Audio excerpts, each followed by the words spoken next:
크립토 토마토 오늘도 인사를 전해드리고 있습니다. 오늘도 역시 나온 소식들 그리고 기존에 새로 발견한 소식들을 여러분들께 모아가지고 한번 가지고 와봤는데요. 일단 어제 빵영이 CNN 미국뿐만 아니라 전 세계의 소식을 전하는 방송에 출연해가지고 리플사뿐만 아니라 XRP에 대해서도 많은 이야기를 했었죠. 안타깝게도 가격에는 아직 영향을 주고 있지 못한 그런 모습입니다. 일단 중대한 발표라든지 그런 것을 하지 않았기 때문에 이렇게 크게 기대하신 분들도 없지 않았을까 하는 그런 생각이 들게 되네요. 그 와중에 비트코인 같은 경우는 도미넌스를 계속 높여가고 있습니다. 코인마켓캡 기준으로 70.2%, XRP 가격은 25센트, 어제랑 거의 동일한 그런 수준이죠. 아직까지는 굉장히 지루한 장들이 펼쳐지고 있습니다. 다른 암호화폐들도 큰 움직임은 없는 그런 상황에서 XRP에 관련된 소식들은 계속 나오고 있습니다. 첫 번째와 두 번째는 약간 아쉬운 소식들인데요. 첫 번째는 아쉽기보다는 이제 좀 불안한 그런 소식이 될 수도 있겠습니다. 자, 이제 오늘 3,500만 개 정도의 XRP가 비트파이넥스로 이체가 되었습니다. 기존 지갑에서 거래소로 이체가 된다는 것은 이제 주로 던지기 위함이다라고 사람들이 많이 생각을 하고 있는데, 아직까지는 가격에 큰 변동은 일어나고 있지 않은 그런 상황이죠. 부디 이렇게 겁만 주고 던지지는 않았으면, 혹은 다른 목적 때문에 이렇게 XRP를 대량으로 이동한 것이리라 한번 생각을 해보고 또 발해해 보도록 하겠습니다. 자, 그 다음에는 원래 이 OECD가 주최를 하고 있는 파이낸스 관련된 컨퍼런스에서 리플사와 SEC가 한자리에 모여가지고 패널에서 토론을 하도록 예정이 되어 있었는데, 갑자기 몇 시간 혹은 하루를 앞두고 SEC가 불참하게 되고 대신에 바이낸스의 CFO가 그 자리를 차지하게 되었습니다. 정말 많은 사람들이 큰 기대를 하고 있었던 그런 자리였기 때문에 실망도 이루 말할 수가 없었던 그런 소식이었습니다. XRP가 가격적인 측면에서 숨통을 트이기 위해서는 아무래도 가장 확실한 방법은 SEC가 증권 여부를 딱 판단을 해줘가지고 XRP는 증권이 아니다라고 이야기를 해주는 것이 가장 확실한 그런 부분인데, 무슨 이유에선지 SEC는 전혀 입을 열고 있지 않은 그런 상황입니다.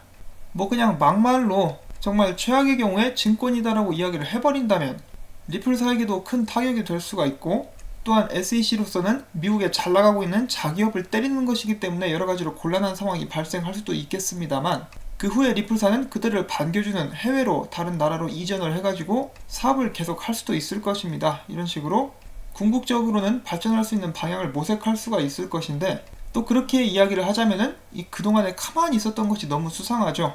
SEC는 나쁜 놈들이 있으면 바로바로 때려잡는데 이 리플사는 가만히 두고 있습니다.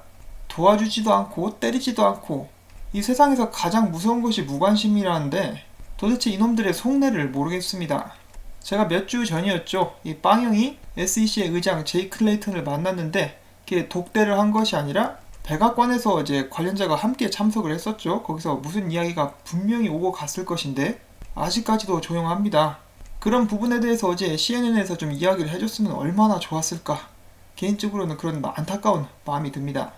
자, 그 다음 소식인데요. 나온 지는 좀 되긴 했는데, 바이낸스 US가 오픈하게 되면서 메이저 알트코인들 위주로 일단 거래가 진행이 될 것 같죠. 거기에 당연히 이렇게 XRP가 껴있는 좋은 모습을 확인을 해볼 수가 있었습니다. 또한 바이낸스가 발행하고 있는 USD 코인에서도 XRP가 거래 폐허로 등장하는 등 바이낸스에서는 여전히 이렇게 XRP를 좋게 봐주고 있다라는 그런 생각을 갖게 합니다. 자, 그 다음 소식입니다. 사우디 중앙은행 그리고 아랍에미레이트 크로스보더 뱅킹 암호화폐 시범 사업이 연말에 마무리될 예정이다 라고 밝혔습니다. 사우디 중앙은행 같은 경우는 리플사의 열렬한 팬이죠. 그런데 이번에 아랍에미레이트와 송금을 하는 데 있어서 그들만의 암호화폐를 만들었죠. 이름은 아버라고 합니다. 그리고 또한 이 아버 사용을 아랍에미리트에 이어서 다른 국가로도 사용하게 될 것이라고 하는데, 이런 점은 좀 안타깝기는 하죠. 이제 XRP를 좀 써주면 좋긴 할 텐데, 일단 중동을 중심으로 사우디 중앙은행이 아버를 푸시를 해주고 있는 것 같죠. 치사한 놈들. 자, 그 다음에는 스웰에 관련돼가지고 업데이트가 하나 나와가지고 가지고 와봤는데요. 다가오는 스웰의 참여자 중에 한 명이 또 공개가 되었습니다. 이 싱가포르의 외무부 대사, 여기는 이분이신데요. 이제 국가적인 차원에서 어떻게 보면 규제 관계자가 스웰에 참석을 하고 있다라고도 볼 수 있는 그런 상황이 되겠습니다. 이분은 스웰에서 현재 미국과 중국의 정치적 환경, 그리고 전 세계적으로 정치적인 확실성이 없는 상황에서의 국제산업의 현실에 대해서 어떻게 진행되고 있는가에 대해서 이야기하겠다라고 밝혔습니다. 기왕 나와서 이야기하는 거, 이제 싱가포르에서 XRP가 증권이 아니며 더욱더 많이 이제 리플사를 밀어주겠다 이렇게 말을 해주면 얼마나 좋겠습니까? 그런 부분까지는 아직까지 기대를 하기는 좀 힘들 것 같고요.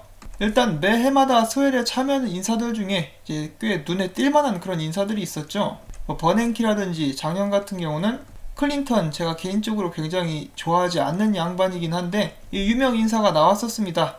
자, 과연 올해는 어떤 우두머리급을 데려오게 될지 그런 부분도 저는 굉장히 기대가 많이 됩니다. 자, 그 다음에 제가 얼마 전에 소개를 또 해드렸었던 회사 중에 뱅가드가 있었죠. 뱅가드, 세계 최대의 ETF를 제공을 하고 세계에서 블랙락 다음으로 두 번째로 큰 자산 운용 관리사입니다. 자, 최근 이 뱅가드에서 트윗을 날려가지고 리플사에 관련된 좋은 이야기들을 또 해주었었는데요. 그들의 트윗은 이렇게 나와 있습니다. 리플사의 브래들리 체이스가 국제지불의 퍼즐을 어떻게 풀 수 있는지, 그 어려운 문제에 대해서 어떻게 해결할 수 있는지에 대해 이야기를 하고 있다. 가장 힘든 문제는 어떻게 공평한 합의를 이룩할 수 있을 것인가 하는 것인데, 작업증명, 지분증명, 신뢰를 기반으로 한 협력들이 사용이 될 수가 있다. 이 컨센서스가 사용이 될 수 있다라고 이야기를 하면서 XRP, 신뢰를 기반으로 한 접근 방법은 모든 면에서 효과적이다. 지금 현재 국제송금 시장에서는 중간에 거쳐가는 과정들이 굉장히 많이 있는데 바로 이러한 부분이 리플사가 큰 역할을 해줄 수 있는 부분이다. 리플사는 환율 거래와 국제송금에 있어서 돈의 흐름을 분리시킬 수 있다. 제가 짐작하기에 문맥상으로 봤을 때 리플사 같은 경우는 엔드 투 엔드 중간에 거쳐가는 과정들을 많이 생략을 시킬 수 있기 때문에 환율 거래가 많이 이루어지지 않아도 된다는 것이죠. 보통 지금 현재 국제 송금을 하면은 돈이 여러가지 외화로 변환이 되면서 이동을 하게 되는데 그런 부분들을 이제 생략할 수가 있다라고 이야기를 하고 있는 것 같습니다. 자, 그 다음에는 또 다가오는 또 다른 거대하다라고 이야기를 할 수 있을 것 같죠. 바로 스위프트가 주관을 하는 사이버스 2019에 관한 업데이트가 나와가지고 여러분들께 또 잠시 전달을 해드립니다. 여기에서 이제 주목할 만한 패널들이 몇 개가 이제 또 목격이 되었는데요. 준비가 되고 있는데 첫 번째로 보여드릴 패널은 R3에서 이렇게 준비를 하고 있는 그런 패널입니다. 여기서는 이제 토큰화, 블록체인이 가져오는 세 번째 영향력을 자본화시킴, 지불과 아토믹 세틀먼트, 그리고 또한 이 사람은 역시나 디지털 자산, 암호화폐에 대해서 이야기를 하게 될 것이라고 이제 예고를 하고 있습니다. 그 다음으로 관심있게 저희가 지켜볼 수 있는 패널은 영국 중앙은행, 액센처, 방코 센텐더가 함께 모여가지고 수많은 디지털 자산들에 대해서 이야기를 하고 분산 원장 기술을 사용하는 많은 활용법에 대해서 토론한다라고 하고 있죠. 마찬가지로 이 암호화폐가 이제 주제에 껴있는 모습을 확인을 해볼 수가 있겠습니다. 세 번째는 이제 리플사의 나빈 굽타 씨가 나옵니다. 나빈 굽타 씨가 나와가지고 국제 송금의 미래, 송금을 디지털 자산을 사용함으로써 변화시킬 수 있다. 즉 이제 XRP의 활용에 대해서 이야기를 하게 될 것이죠. 자, 보시면 얼마 전에 스위프트에서 이제 더러운 일을 하시는 대변인 그분이 나와가지고 이제 스위프트에서는 암호화폐는 쓸모없다 뭐 이런 식으로 발언을 했었는데 사이버스 행사에서는 이 많은 참여자들이 암호화폐에 대해서 이야기를 하게 될 것 같습니다. 특히 리플사 같은 경우는 계속해서 이 XRP에 대해서 이야기를 해주고 강조를 해주고 있습니다. 이처럼 CEO부터 각종 행사에 참여하는 모든 사람들이 디지털 에셋에 대해서 이야기를 해주고 있는데 이들의 이런 노력이 힘을 받아가지고 XRP의 가치가 가격이 올라갈 수 있기를 또 바라해 보도록 하겠습니다. 이 많은 사람들이 이 기술의 발전과 기술의 수준과 그 해당하는 암호화폐 가격은 별개다라고 이야기를 하고 있는데요. 저는 그런 경우도 있고 그렇지 않은 경우도 있다라고 생각을 합니다. XRP 같은 경우는 그렇지 않은 경우인데요. 리플사의 기술이 발전하고 훌륭한 기술 세계에 입증을 받게 되고 인정을 받게 되고 여러가지 법적인 규제적인 문제가 해결이 된다면은 당연히 높은 수준의 기술을 많은 사람들이 사용하고자 하게 될 것이고 그렇게 됐을 경우에 이 사용으로부터 오는 XRP의 가격 상승을 저희가 기대를 하고 있는 것이죠. 그 반면에 비트코인 같은 경우는 성능 면에서는 뛰어나지 않습니다. 그렇지만 이 비트코인이 가진 상징성 그리고 많은 사람들이 이미 비트코인에 굉장히 많이 투자를 했다는 데에서 이 비트코인 같은 경우는 기술적인 것과 가격이 비례하지 않는 그런 케이스라고 이제 볼 수가 있겠죠. 자, 아무튼 빵형도 이야기를 했듯이 각종 암호화폐들은 사용처나 쓰임 그 모든 것들이 다릅니다. 그렇기 때문에 적용되게 되는 인식이라든지 가격 상승의 요인도 다를 수 있다라고 이렇게 저는 개인적으로는 생각을 해봅니다. 자, 그 다음 소식인데요. 이거 어떻게 보면 좀 호재라고도 볼 수가 있을 것 같은데 이제 리플사의 자회사 스프링이죠. 이제 XRP로 투자를 해가지고 XRP 생태계에 기여를 하게 되는 그런 프로젝트입니다. 이 스프링 프로젝트에서 이번에 새롭게 투자를 하는 회사를 이제 또 발표를 하게 되었는데요. 이 회사의 이름은 바로 코인미라고 합니다. 이 전 세계에서 제일 많은 비트코인 ATM 기기를 제공하는 그런 회사이고요. 코인미는 지금 현재 미국 전역에 2,600여 개의 키오스크, 즉 비트코인을 사고 팔 수 있는 ATM을 가지고 있습니다. 이 모든 기기에서 사고 팔고가 가능하게 되는지는 모르겠는데, 이제 코인미 같은 경우는 코인스타와도 협업을 맺기도 했습니다. 코인스타에서는 미국 전역에 있는 많은 슈퍼마켓 스토어들 있죠. 월마트라든지 스미스 이런 곳에서, 스미스가 아니라 알벌슨입니다. 월마트나 알벌슨 이런 곳에서 비트코인을 살 수 있게 해주는 그런 서비스를 작년부터 시작을 해왔었습니다. 자, 아무튼 이 회사에, 코인미의 리플사의 스프링은 150만 달러를 투자를 하게 되었고요. 이를 통해서 많은 사람들이 비트코인과 함께 그들의 2,600여 개의 ATM 기기에서 XRP가 지원될 수도 있다라는 기대감이 일어나고 있습니다. 그것이 어떻게 보면 자연스러운 것이라고 볼 수가 있겠죠. 이 파트너십에 대해서, 이 투자에 대해서 스프링의 이든 비얼드는 코인미는 디지털 자산의 대중화를 이끌고 있으며 이들의 서비스를 통해 모든 사람들이 암호화폐에 대한 접근성이 용이해지고 지불과 현금 기반의 송금을 더욱더 쉽게 할 수 있다고 밝혔습니다. 자, 이 미국 전역에 설치되어 있는 코인미의 ATM 기기에서 비트코인과 XRP를 지원하게 된다. 그러면은 단순히 이제 XRP 상용화에 기여를 할 수 있을 뿐만 아니라 광고 효과도 되지 않을까라고 생각을 해봅니다. 이 많은 사람들이 암호화폐 하면은 아직도 비트코인만 알고 있는 경우가 많기 때문에 비트코인 바로 옆에 이제 XRP 딱 붙어 있으면은 좋은 선전 효과를 기대를 해볼 수가 있겠죠. 그러한 부분들이 이제 하루빨리 또 현실이 돼서 다가올 수 있기를 바라봅니다. 자, 그 다음에 코리 존슨이 새로운 트윗을 남겼습니다. 리플사와 XRP에 관련되는 것인데요. 이제 그의 트윗은 이렇게 이야기를 하고 있습니다. 저번 화요일에 이제 특정 회사들에 대해서 미국이 제재를 시행하게 된 이유에는 이제 제재가 적용된 회사들이 외화를 환전함으로써 그들의 본래 의도를 감추고 테러 자금을 조달하려는 혐의가 있기 때문이다라고 이야기를 합니다. 그러면서 이러한 이유로 이 세계는 리플사와 XRP가 더욱더 필요하다라고 이야기를 해줍니다.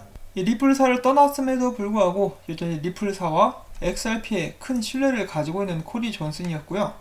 이제 그 다음에 어떤 사람이 이런 게시글을 남겼습니다. 트위터 게시글인데요. 전 세계에 있는 중앙은행들 그리고 나라들에서 금리를 계속해서 내리고 있다라고 이렇게 금리를 내리고 있는 나라들의 대표적인 명단을 공개를 합니다. 거기에는 당연히 이제 미국, 유럽 중앙은행, 영란은행, 일본 중앙은행, 호주, 뉴질랜드, 브라질, 러시아, 인도, 중국, 홍콩 그리고 한국도 포함이 되어 있죠. 세계의 경기는 계속해서 악화되고 있습니다. 이러다가 하나둘씩 경기 침체에 빠져들게 되면은 그들은 이제 더욱더 많은 자금, 유동성을 높일 수 있는 방법을 찾게 될 것이고 그 과정 속에서 디지털 자산들, 특히 XRP가 활약할 수 있는 그런 부분들 기대를 해볼 수가 있겠죠. 마지막으로 제가 준비를 해본 것은 이 찌라시성 트윗입니다. 이제 리플사 그리고 XRP 이 커뮤니티에는 굉장히 수상적인 인물들이 많이 있죠. 곰탱이부터 시작을 해가지고 뭐 매탱이도 있었고 리들러도 있었고 별 회개한 이상한 사람들이 많았었는데 그 중에 한 명이 쉐인 앨리스라는 사람입니다. 이 쉐인 앨리스 이론에 대해서는 많이 들어보신 분들이 계실 텐데요. 이제 한창 이제 레딧과 트위터에서 화제가 되었었던 그런 인물입니다. 이 쉐인 앨리스 같은 경우는 이제 특별한 취급을 받는 것이 저는 이 곰탱이 같은 경우도 몇 가지를 미리 맞춰가지고 일어나기 전에 몇 가지를 맞춰가지고 내부자다 혹은 확실한 정보를 알고 있는 사람이다라는 어느 정도의 이 신용도라고 할까요? 신용이라고 하긴 좀 그런데 아무튼 그러한 것을 획득한 적이 있었죠. 쉐인 앨리스도 비슷합니다. 쉐인 앨리스 같은 경우는 엑스커런트 4.0 발표가 나기 전에 이 엑스커런트는 단순히 메시징 시스템이다 라고만 알고 있을 때 엑스커런트에서 나중에 XRP가 사용될 것이다 라고 이야기를 해줍니다. 그렇게 이야기를 했을 때 사람들은 믿지 않았죠. 이게 무슨 헛소리냐, 너는 기본도 모른다, 뭐 이런 평가들이 있었습니다만은 나중에 엑스커런트 4.0 발표가 나게 되고 나서 그때 이제 다시 한번 또 주목을 받은 그런 인물이죠. 그 사람이 전에 트윗에서 이렇게 이야기를 남긴 적이 있습니다. 이제 XRP 가격 같은 경우는 하룻밤 사이에 확 튈 수 있다. 그러나 내가 자세한 것은 말할 수가 없으니까 기다려라. 자, 어떻게 보면 뻥 같죠. 뻥 같지만은 지금 이러한 경제 상황을 봤을 때 이제 그렇게 될 수도 있지 않을까라고 저희가 생각을 해볼 수도 있겠습니다. 뭐 이런 부분은 오랜만에 그냥 재미로 보시라고 들고 온 것이고요. 지금 현재까지는 XRP 상승률이 다른 코인들에 비해서 현저하게 떨어지는 것도 사실이고 2019년에 오히려 가치가 떨어진 이제 몇 안 되는 암호화폐이기도 하죠. 이런 부분은 사실이기 때문에 저는 언제나 많은 분들에게 그냥 손절을 하시든지 다른 코인을 타시라고도 말씀을 드리고 있습니다. 언제나 선택은 여러분들께서 하시는 것이고요. 저 같은 경우는 계속해서 정보를 열심히 전달을 하고 있습니다. 그리고 또한 저는 개인적으로는 일단은 기다리기로 마음을 먹었기 때문에 손절을 하거나 다른 코인들을 이제 바꿔 탈 마음은 없고요. 분산 투자는 꾸준히 하고 있는 그런 편입니다. 자, 이렇게 해서 오늘도 준비된 소식들 이렇게 여러분들께 전달해 드릴 수가 있었습니다. 새로운 스웰 소식, 사이버 소식, 기타 소식들이 여러분들께 도움이 되셨다면 구독과 좋아요, 그리고 앞으로도 계속해서 열심히 뉴스를 가져다 주면 좋겠다라는 의미에서 광고 시청, 처음부터 광고가 완료될 때까지 꼭 부탁을 드리고요. 이 광고를 재생시켜 주시는 것, 끝까지 이렇게 틀어주시는 것만으로도 저에게는 엄청난 힘이 됩니다. 한 분 한 분의 도움이 이 채널을 유지시킬 수 있음에 감사드리고요. 저는 다음에 새로운 소식 가지고 또 인사드리도록 하겠습니다. 안녕히 계십시오.